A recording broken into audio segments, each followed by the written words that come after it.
បាទសូមជម្រាបសួរដល់ពុកម៉ែបងប្អូនអស់គ្នាបាទថ្ងៃនេះចូលបង្ហាញបាទវីដេអូនៅរបៀបចិញ្ចឹមបាទថែកូនមនឲ្យមានសុខភាពល្អពុកម៉ែបងប្អូនបាទនេះកូនមនខ្ញុំបានមកក្រុមនេះគឺសុខភាពល្អមែនតើពុកម៉ែបងប្អូនបាទនេះមកក្រុមនេះគឺស្អាតស្អាតណាស់ពុកម៉ែបងប្អូនបាទហើយរបៀបមើលថែរបស់ខ្ញុំបាទគឺពេលដែលមេញាស់បាទញាស់កូនពីស្រុកមកគឺយើងដាក់នៅត្រង់ដែកពុកម៉ែបងប្អូនបាទនៅត្រង់សិនណាបាទយើងដាក់នៅត្រង់ហើយយើងវាថាថ្ងៃឡើងយើងអត់ដាក់មេនៅជាមួយកូនហ្នឹងទេ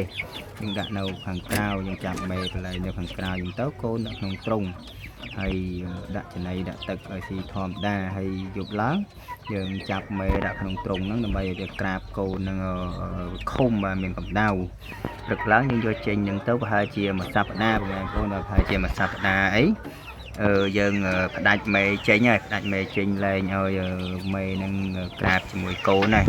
ដើម្បីឲ្យមេនឹងវាឆាប់រពងក្រាបពងបន្តទៀតហើយកូនមនយើងមើលថែដោយយប់ឡើងយើងដាក់បាំងបាវបាំងអីឲ្យចិត្តចឹងទៅបងប្អូនបាទហើយយើងបានធំល្មមប្រហែលជាមួយខែទៅមួយខែកន្លះយើងចាប់ដើមបំបែកវាពីត្រង់នោះយកមកដាក់ត្រង់បែបនេះបងប្អូនបាទមកដាក់ត្រង់បែបនេះបន្ទាប់ពីបានប្រហែលជាបាទដាក់ត្រង់បែបនេះប្រហែលជាមួយខែអី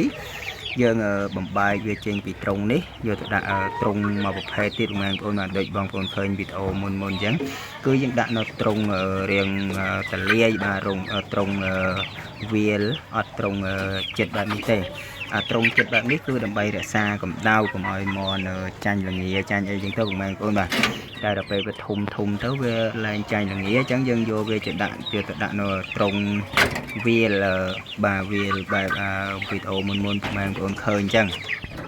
អានេះចិត្តល្មមបំបែកចេញហើយបងប្អូនបាទនេះចិត្តល្មមបំបែកចេញហើយពេលដែលយើងបំបែកអានេះចេញយើងយកអាផ្សេងយកមកដាក់ក្នុងនេះទៀតដោយសារត្រង់នេះវារវល់សម្រាប់ដាក់អាតូចបន្តទៀតយើងមិនអាចដាក់តែអាប្រភេទនេះរហូតដល់ធំទេបងប្អូនបាទអានេះយើងដាក់បានតែរយៈពេលមួយខែអីយើងបដូរទីតាំងអានេះទៅកន្លែងត្រង់វាលនោះយើងយកអាផ្សេងយកមកដាក់ក្នុងនេះបន្តទៀតបងប្អូនបាទដោយសារយើងយើងចិញ្ចឹមបន្តគ្នារហូតបងប្អូនចិញ្ចឹមដាក់បន្តគ្នារហូតបាទបងប្អូនអាចធ្វើរបៀបនេះបានដែលធ្វើរបៀបនេះគឺកូនមនមានសុខភាពល្អហើយអត់មានខូចទេបងប្អូនបាទអត់មានខូចទេយើងចិញ្ចឹមបែបធម្មជាតិអត់មានប្រើវ៉ាក់សាំងប្រើថ្នាំប្រើអីទេបងប្អូន